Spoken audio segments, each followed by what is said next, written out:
Bonjour, projet Pinger numéro 12, et aujourd'hui nous allons parler de Baga. Baga, c'est un roman de Robert Pinger, publié, j'ai pas vérifié, je crois en 56, non en 58, 1958, je confondais avec Graal Flibuste. Voilà, et donc, Baga, c'est le 5e livre publié de Robert Pinger, et c'est donc la 5e vidéo consacrée spécifiquement à un livre.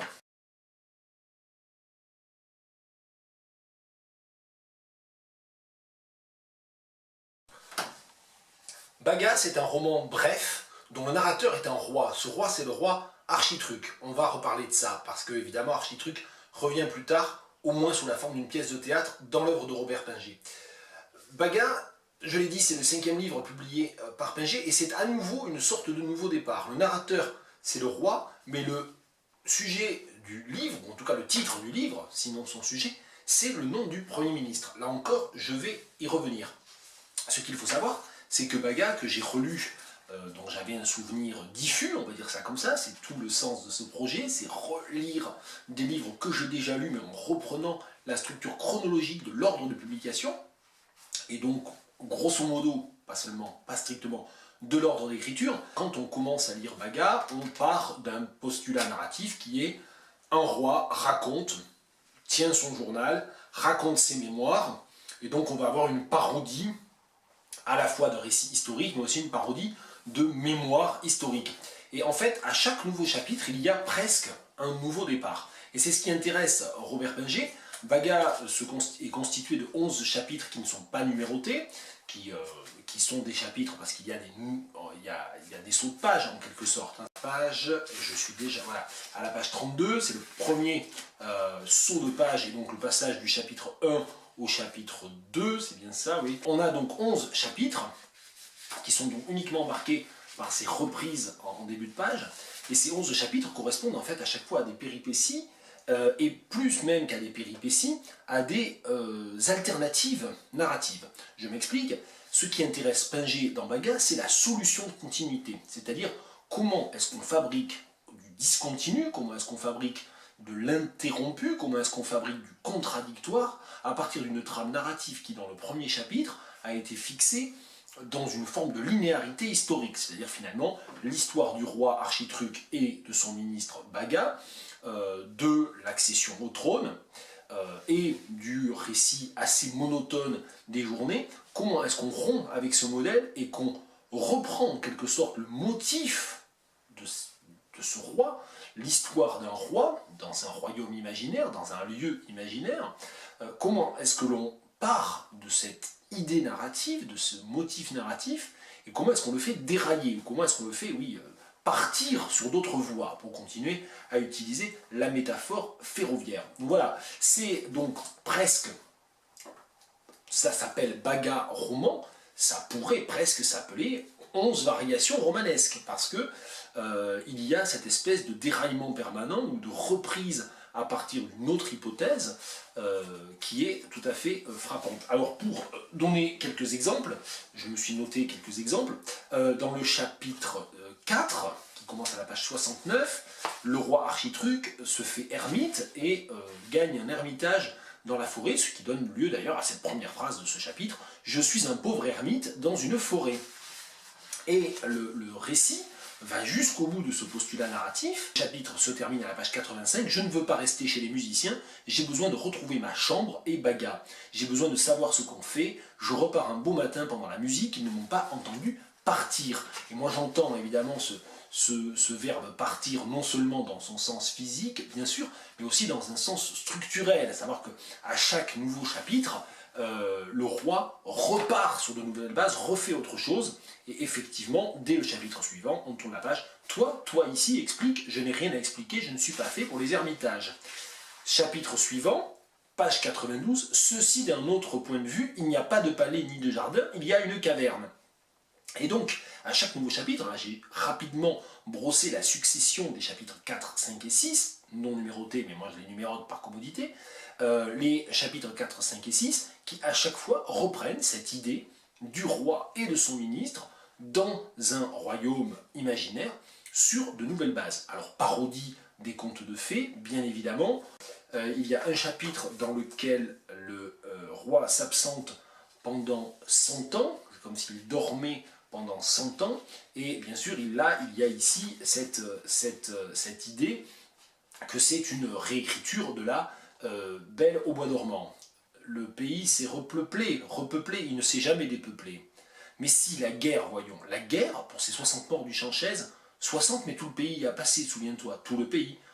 Tout ce temps qu'a duré la guerre, tout ce temps, un siècle, dis-le donc, un siècle, je ne sais pas, c'était long, tu m'as réveillé. Et donc voilà, sais-tu que j'ai pensé à toi pendant un siècle, etc. Donc toutes ces possibilités narratives, qui sont évidemment totalement invraisemblables, sont creusées, poussées au bout, la logique contradictoire est poussée à chaque fois à son paroxysme.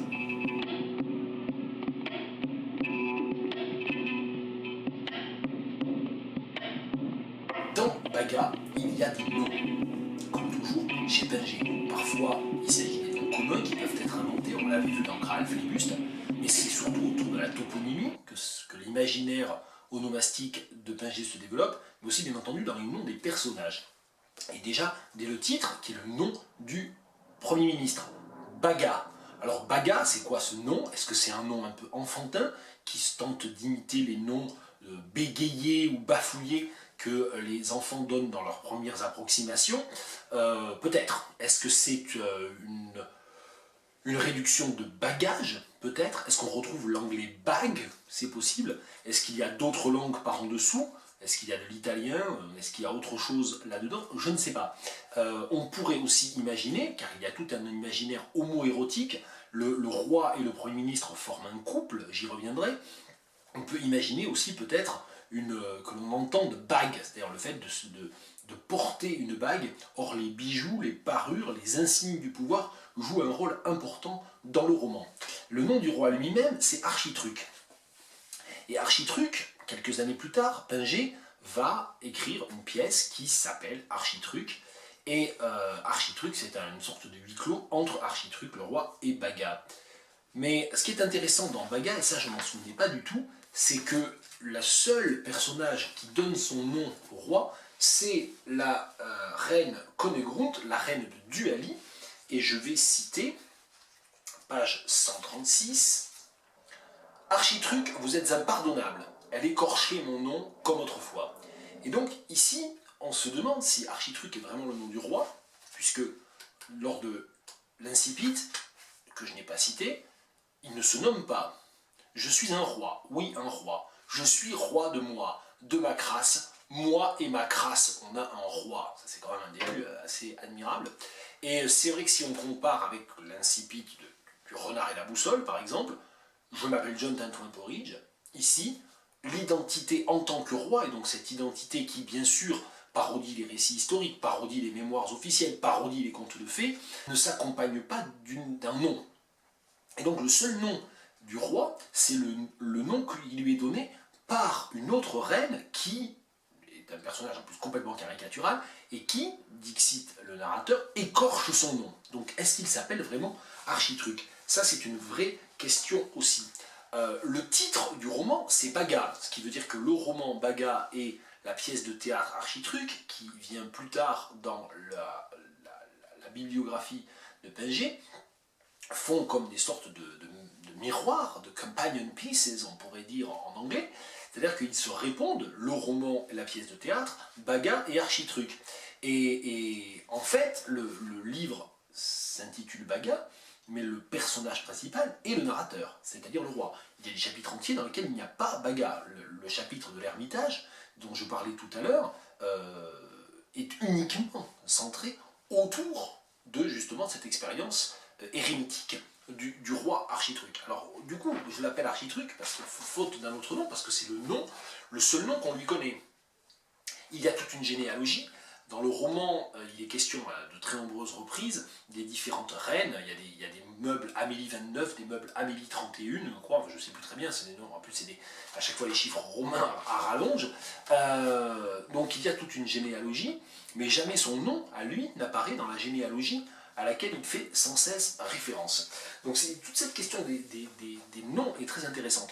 Et je terminerai juste d'ailleurs sur le royaume voisin, le royaume de Duali, puisqu'il y a dans l'avant-dernier chapitre, je crois, avant-dernier, ou non, avant-avant-dernier, en fait, dans le chapitre 9, il y a le chapitre du pique-nique. Le roi Ebaga organise un pique-nique pour la reine de Duali, et le nom même de ce royaume de Duali est quasiment transparent. J'allais dire, oui, c'est la question de la dualité. Et ça veut dire du coup que c'est un roman qui, avant même de se dédoubler en pièce de théâtre quelques années plus tard, pose la question du double, pose la question du couple, pose la question de la conjugalité, parce que Baga et Architruc forment un couple homosexuel, mais un couple. Il y a eu, je crois, un certain nombre d'articles sur cette question-là. Ça pose la question de la dualité dans un sens plus général, plus philosophique, et du coup, et bien sûr, la question des univers parallèles fictionnels. Quelle dualité? Homme et femme, guerre et paix. La dualité même du réel et de l'imaginaire, du vraisemblable et de l'invraisemblance. Un roman qui réussit à utiliser en partie les codes du roman réaliste tout en parodiant quoi les contes de fées, est forcément un roman duel, sinon dualiste. De l'histoire et de la fabulation, c'est-à-dire de l'histoire avec un grand H et de la petite histoire. Ce qui est intéressant dès le début, c'est moi et ma crasse, ou ma crasse et moi, je sais jamais, j'arrive jamais à citer ça correctement. Moi et ma crasse, on a un roi. Voilà, le réel du roi, si on repense aux deux corps du roi, à la théorie des deux corps du roi de Kantorowicz, bah le corps du roi qui est le plus présent dans les pages, c'est le corps humain, c'est le corps physique, le corps mortel, dans tout ce qu'il a de plus bas, les appétits, la faim, le sexe, la saleté, l'ennui qui joue un rôle très important aussi. Donc voilà pour quelques pistes à partir des noms, propres, à partir des noms de personnages et à partir de la toponymie. La Duali, le royaume de Duali, c'est le royaume voisin. Bah oui, Baga, c'est le royaume de la dualité.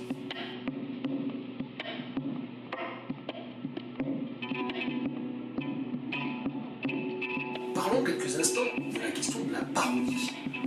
Et plutôt que de parodie, j'aimerais parler de variations sur des genres. En effet, Baga propose à chaque fois, comme je l'ai dit au début, de nouveaux départs, des reprises qui sont aussi des déraillements, parce que ces reprises narratives font dérailler le réel. Je préfère parler de variations génériques que de parodie, parce que il n'y a pas réellement de charge dans la réutilisation intertextuelle des modèles. Ce que j'entends par là, c'est que ces variations génériques, par exemple, c'est une variation sur le modèle du journal. Le roi écrit son journal. Et on retrouve ça, par exemple, quand le roi est en prison, c'est le chapitre 7, dans le journal de prison du roi, puisqu'il est flanqué en prison après un procès, je vais des entrées qui rappellent en fait le journal d'un fou de Gogol. 56 novembre, 39 novembre. Donc on a comme ça une numérotation qui bien sûr échappe aux règles du calendrier. 33 novembre, page 114, 33 novembre, la cuisinière de la prison s'appelle Acha, elle dit qu'elle est d'Agapa, son père aurait été général pendant la guerre, peut-être mon général Hilar, point d'interrogation. Donc voilà, donc il y a comme ça des variations génériques, des variations sur le modèle du journal, variations sur le dialogue à la page 86, puisque le chapitre qui commence à la page 86 préfigure déjà le dialogue théâtral dans Architruc, tu me laisses vivre tout seul, il aurait fait beau voir que je t'empêche de partir, tu aurais dû, tu aurais pu. Écoute, si c'est pour m'engueuler que tu reviens, tu n'avais qu'à rester là-bas. Donc voilà, il y a cet échange entre le roi et le ministre. Il y a une parodie, bien sûr, des mémoires historiques. C'est le cas des mémoires historiques qui sont aussi un peu les mémoires. C'est aussi une parodie des moralistes. La liberté, c'est l'absence d'idées, c'est ce que j'aime le mieux, page 8. Donc Pinget s'amuse aussi avec les aphorismes, ou les sentences, les maximes, pardon, des moralistes. Donc tout ça, c'est à la fois de la parodie et de la variation générique. On retrouve, entre autres modèles, le roman épistolaire, à la page 92, c'est-à-dire ça doit être le chapitre 6, puisque là on a des lettres. Le roi Niard est en possession des lettres de l'ermite, il les lit. Et donc là, l'ermite, on est contraint d'imaginer que cet ermite, c'est la variation narrative précédente, ou l'avatar peut-être précédent du roi narrateur, puisqu'il était devenu ermite dans un chapitre précédent.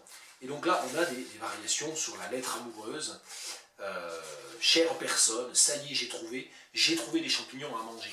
Alors moi, je ne suis pas du tout connaisseur du roman par lettres du XVIIIe siècle, mais je pense qu'il y a, et mes souvenirs sont lointains même pour ceux que j'ai lus, mais je pense notamment qu'il y a une vraie parodie de Paul et Virginie, de Julie ou la Nouvelle Héloïse. Et si je dis parodie, vous allez bien voir pourquoi. C'est cette parodie aussi de l'érémitisme, de la volonté de s'isoler, d'être au cœur de la nature. Donc oui, Paul et Virginie, Walden, enfin tout ce courant-là, un petit peu de l'isolement de la nature, ce courant pré-romantique et qui a continué de traverser le romantisme. Non, je vais un peu plus loin, je te mentirai en te disant que ça m'amuse, ça passe le temps, des champignons roses qui ont le goût de caca et des bleus qui ont le goût, je n'ose pas te dire, car tu es une toute petite personne, n'est-ce pas? Voilà, et donc là, évidemment, bon, on est bien sûr les champignons roses qui ont le goût de caca, on est dans l'enfantillage scatologique pur, et donc du coup, si le modèle c'est Paul et Virginie ou Rousseau, reprise satirique et même parodique du modèle. Voilà pour ce qui est des variations génériques, il y a de nombreux autres exemples à proposer. Il y a la parodie du récit de guerre aussi, hein, puisqu'il y a une sorte de guerre d'opérette complètement absurde qui se déroule vers le début du roman. Là encore, c'est l'occasion de faire des reprises intertextuelles, de faire des décalages et de travailler sur des variations d'écriture qui sont aussi des variations génériques.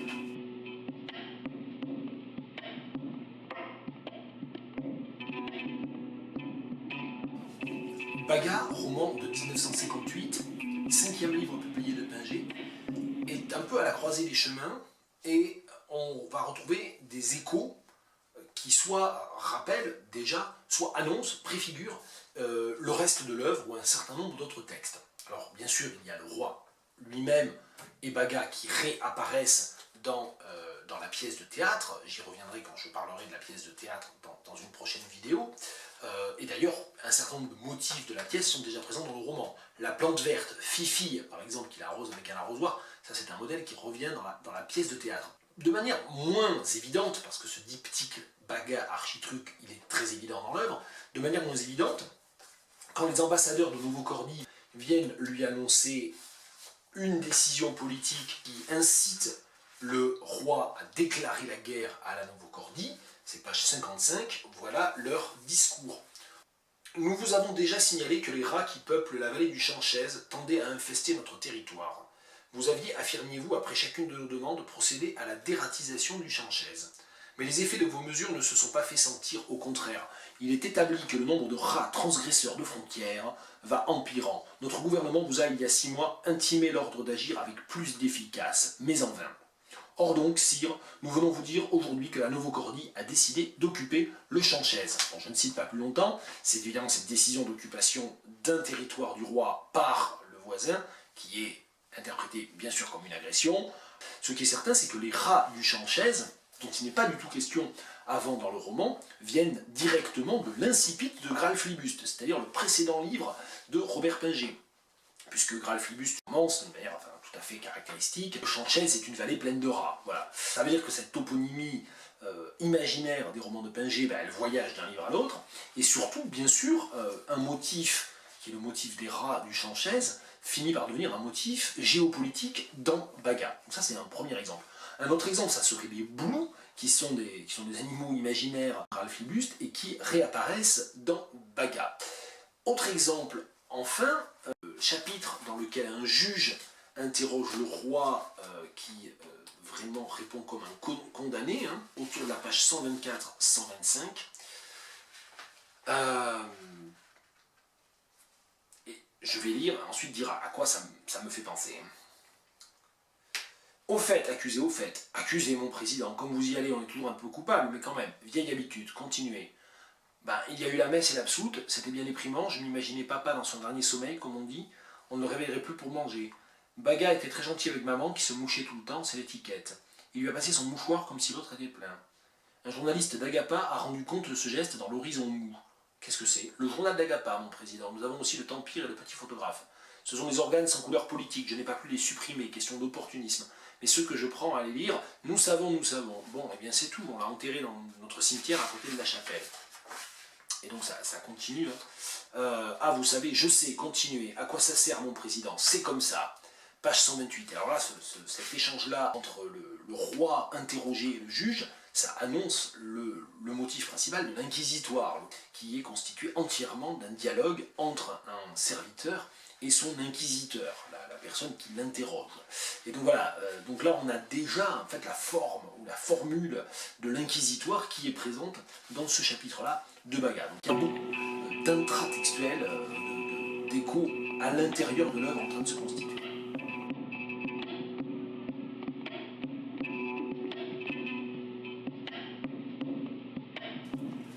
Baga, roman queer, peut-être.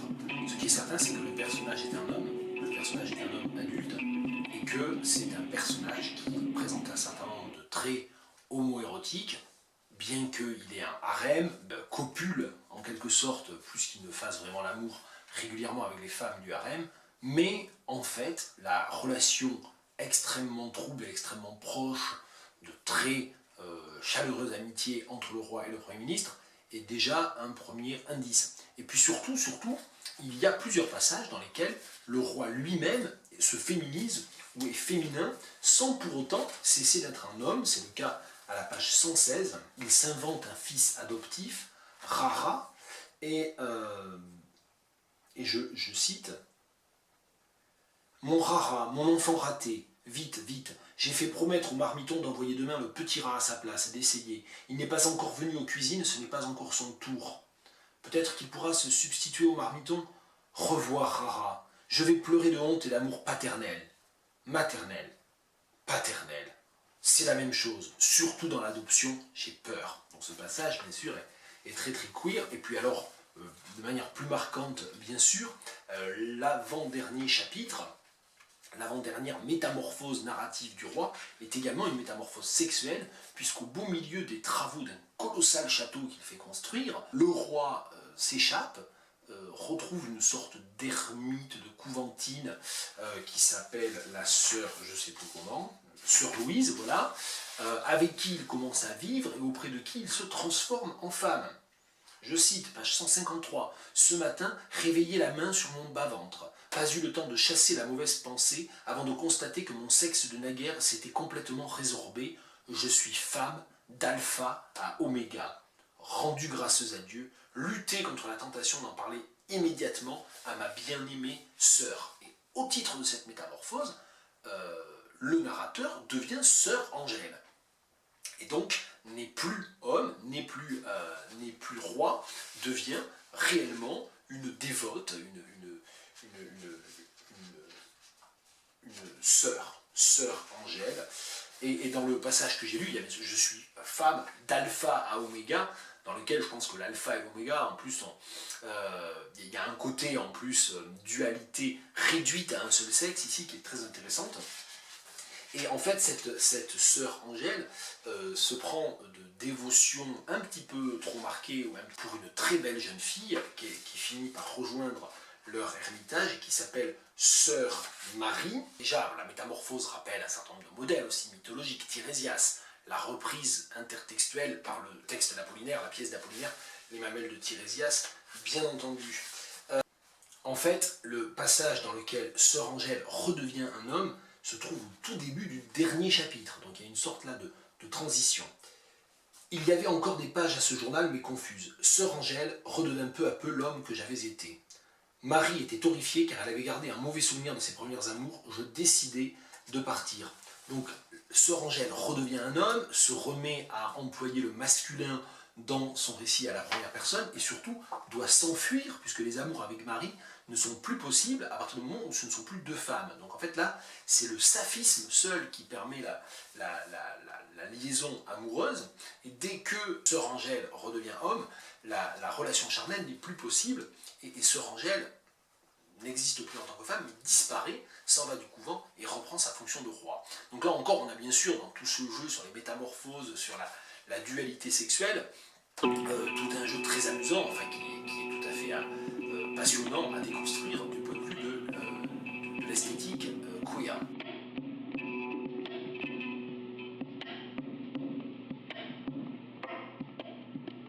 Dans le chapitre consacré aux amours de Sœur Angèle, Sœur Louise et Sœur Marie, le chapitre 10, l'avant-dernier chapitre, et je rappelle qu'ils ne sont pas numérotés, il y a de très nombreuses prières.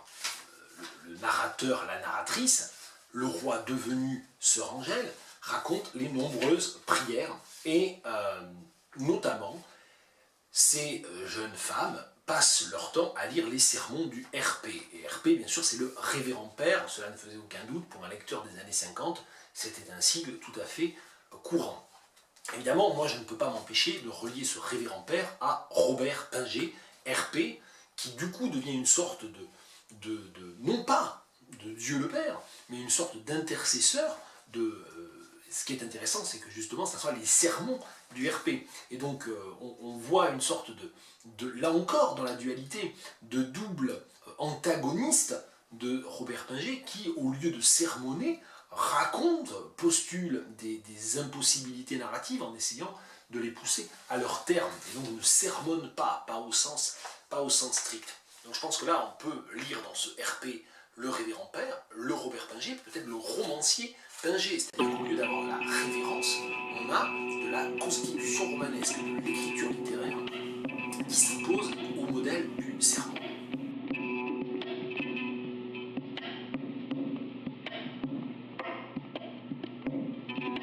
Vers la fin du livre, il y a toujours d'ailleurs dans ce très riche chapitre où le roi devient sœur Angèle, tout ce chapitre de l'androgynie, il y a une expression que je n'ai pas comprise. Un homme, dans ce cas, s'adresse à un autre homme, comme cela me semble logique maintenant. Telles sont les ruses de Satan que nous pouvons être prises sans verre. Et là, j'ai pas bien compris du tout. Sans verre écrit V-E-R-T. Alors, après vérification, dans le TLFI, enfin, par un certain nombre de ressources lexicographiques sur Internet, j'ai trouvé cette expression et je l'ai comprise tout à fait normalement. Ça vient en fait d'un jeu qui était le jeu du verre. Le jeu du verre consistait jusqu'au 19e siècle, mais au 19e siècle, il était déjà tombé en désuétude, à ce qu'un groupe d'amis décide d'afficher à leur boutonnière des rameaux verts chaque jour, donc à avoir de la verdure fraîche chaque jour visible sur son habit, et si un des amis ne le faisait pas, eh bien évidemment il devait un gage aux autres. D'où l'expression « être pris sans verre », et d'ailleurs les dictionnaires de l'Académie française, je crois, d'une édition des années 30, me semble-t-il, je n'ai pas noté ça précisément, mais j'ai vérifié ça hier, donne d'ailleurs l'expression être pris sans verre comme la seule subsistance de l'expression du jeu du verre. Ben non, en fait, même cette expression, désormais, est totalement sortie de la langue, ou alors, moi, je ne l'avais jamais rencontrée. Plus exactement, je croyais ne jamais l'avoir rencontrée, car quand on compulse un petit peu les ressources lexicographiques qui donnent des explications sur cette expression, on trouve en fait un extrait du Père Goriot, et le Père Goriot, je l'ai lu, je l'ai même lu 2 fois, et bien il y a cette expression dans le Père Goriot, eh bien je ne m'en souvenais pas. Voilà, être pris sans verre, être pris au dépourvu. Et ici, bien sûr, Robert Pinget joue sur la verdeur, qui est bien sûr l'obscénité, sur l'idée de jeunesse, les vertes années, et puis le fait d'être prise, commettre un acte sexuel, qui est dans le sous-texte, et même clairement explicitement dans le texte de ce chapitre, et même du chapitre précédent.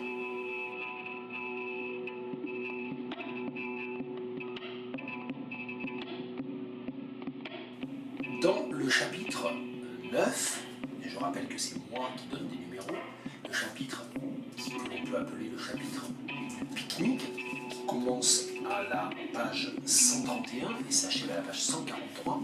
Il y a plusieurs difficultés pour le lecteur contemporain. Là, je parle de ma lecture de ce roman en 2019. Il s'agit du chapitre dans lequel Architruc, le roi, reçoit pour un pique-nique officiel la reine de Duali, Konegrunt, et Konegrunt, jusque dans son nom d'ailleurs, qui commence par con quand même, con, etc., est à la fois très bête, très grosse, complètement obsédée sexuelle. Donc il y a tout un aspect assez sexiste à ce chapitre-là, avec un certain nombre de clichés sexistes. Donc c'est une piste, enfin c'est un élément, je pense, de l'œuvre de Pinget qu'il ne faut pas faire mine de ne pas voir, qu'il ne faut pas passer sous silence. Il y a peut-être quand même des éléments de stéréotypes sexuels et peut-être de misogynie dans une partie de l'œuvre de Pinget. Et puis il y a un passage, justement les appétits sexuels de la reine de Duali se laissent libre cours. Je cite texto, pour vous dire qu'en 2019, on lit ça, c'est un peu c'est un peu gênant. Et pas uniquement, vous allez le voir, pour des questions de sexisme. Je lis et je ne commente pas. On s'en mettait plein le cornet. Connegrunt avait de la sauce jusqu'aux sourcils. Elle avait, pour être plus à l'aise, enlevé son corsage, et ses gros seins trempés dans les plats. On a passé au dessert et aux alcools. Elle était grise comme une grive et voulait que je la pelote. Je la chatouillai un peu avec ma fourchette, puis j'ai appelé le plongeur nègre qui la baisé sur le pouf. Elle hurlait de plaisir. Elle en revoulait tout le temps. Le nègre est tombé de sommeil vers 4 heures et Connegrunt aussi, et moi aussi, et Baga. J'avais dit qu'on nous réveille à 5h30 car la reine devait rentrer dans ses états. Mais je t'en fiche, nos gens ont fait la bringue et à 7h ils dormaient encore. Je me suis réveillé le premier et j'ai secoué Baga. Connegrunt avait été malade pendant son sommeil, sa figure baignée dans son repas. On l'a réveillée avec des bassines d'eau sur le conseil de Cupic. Ça faisait d'une pierre deux coups. Elle s'est réveillée souriante en réclamant son sauvage. On lui dit qu'elle n'avait que le temps de se rhabiller pour rentrer, ce qu'elle fit. Le retour s'est passé gentiment. Connegrunt était aimable, mais je la voyais venir. Ça n'a pas manqué. Elle voulait le nègre à tout prix. Je l'ai vendu 1000 roupies, j'aurais pu demander plus. Elle m'a dit que nous étions des hôtes exquis et qu'elle reviendrait. Ça, c'est une autre histoire. Elle doit m'inviter avant. On a fait toute la route aux Hortensias pour la raccompagner. Les militaires avaient été licenciés, mais il restait des fleurs. Nous prîmes congé de la reine à la frontière où ma voiture m'attendait. Connegrunt m'embrassa sur les deux joues, de même que Baga, et elle me dit en tirant son nègre par le bras, je l'appelle Hortensia en souvenir. Alors quand je dis c'est quand même gênant quand on lit ça en 2019, je pense qu'on peut quand même, vous voyez j'avais dit que je ne commentais pas, mais je commente quand même, il ne s'agit pas de vouloir récupérer ou sauver Pinget, qui n'a pas du tout besoin qu'on le sauve. Si ce texte, comme l'ensemble du livre, s'inscrit dans la question des réécritures, des parodies, des déraillements à partir de l'histoire littéraire, on peut éventuellement y lire aussi, alors effectivement il y a toute la terminologie qui est le nègre, le sauvage, etc., qui est donné sans guillemets. On n'a pas de politiquement correct, bien sûr, il n'y a pas forcément de congruence entre ce langage-là, entre ce point de vue-là et le point de vue d'écrivain, et puis surtout, parce que ça c'est un argument relativement facile finalement, j'ai déjà fait toute une vidéo sur la question de l'antisémitisme ou des clichés autour des figures de juifs dans Le Renard et la Boussole, je n'y reviens pas. Je pense surtout qu'on doit y voir, et notamment moi l'indice majeur, c'est l'indice donné aussi par la dernière phrase, elle me dit en tirant son nègre par le bras, je l'appelle Hortensia en souvenir, il y a éventuellement, sinon une dénonciation, du moins une description très précise de la manière dont les puissances européennes se sont appropriées l'Afrique et ont objectifié, marchandisé le corps de millions de Noirs. Donc c'est pas, enfin, ça pourrait être vu aussi comme une dénonciation par parodie et par charge satirique de la traite négrière. Donc je sais pas, c'est sûr que quand on lit ce passage-là, que Pinget, lui, trouvait ça très drôle, et auquel cas, moi j'ai un peu de mal à rire, il n'en demeure pas moins que ça reste très complexe et qu'on ne peut pas non plus se contenter de balayer ça d'un revers de la main. Ça interroge. Je termine cette vidéo trop longue. Avec quoi? Avec un extrait, là encore, plutôt vers la fin du livre. Le château. Le château que le roi demande à Baga de lui permettre de construire. Il veut absolument financer un château magnifique, somptueux, colossal. Et voici ce qu'il écrit, et je cite ça à la fin d'une vidéo trop longue. Il faudra bien qu'il change d'avis. Je veux une construction Amélie 29. J'adore cette période de notre histoire en architecture. On avait le goût du faste et des surcharges. Je vois le château sur son épaulement comme un défi à ce qu'on nomme aujourd'hui le bon goût et qui n'est que pauvreté d'imagination. Il y aura des tours de guet, des machicoulis, des échauguettes, des créneaux, des hours, des parapets, des tours à bec, des poternes et des ponts-levis, le tout postiche et de préférence en trompe-l'œil.